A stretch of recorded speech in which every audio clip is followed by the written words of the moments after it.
ইতিমধ্যেই মিলেছে অভিবাসন দপ্তর থেকে। এবার শুধু সময়ের অপেক্ষা। রবিবার ভোরে শহর থেকে ভুটান যাত্রা শুরু করবেন রয়্যাল রাইডার্স ক্লাবের 7 সদস্য। ছোটবেলায় বাবার কাছে বকুনি খেয়ে সাইকেল নিয়ে দিল্লি পাড়ি দিয়েছিল ছোট্ট মৃদুল। সেই 13 বছরের মৃদুল আজ প্রৌঢ়, কিন্তু এখনো সেই উন্মাদনায় ভাটা পড়েনি। রবিবার আরো 6 সঙ্গীকে নিয়ে ভুটানে পাড়ি দিচ্ছেন তিনি, তাও আবার রয়্যাল এনফিল্ড মোটর সাইকেলে। আমার একটা বাইরে যাওয়ার বড় একটা নেশা, তারপরে এরা তো রয়েছে, এখন আমাকে দেখে তোরা ইন্সপায়ার করছে যে ওরাও যেন এই বয়সে করতে পারে, আশা করি পারবে। মনটা যদি ঠিক মতো ফ্রি রাখতে পারে তাহলে কোনো প্রবলেম হবে।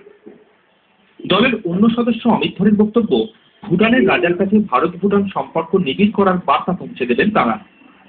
আমাদের ভারতের সঙ্গে আপাতত যে দেশগুলো ভারতের ম্যাপের সঙ্গে লাগানো আছে, তো সেই দেশগুলোর মধ্যে সব থেকে ভালো সম্পর্ক আপাতত ভুটান।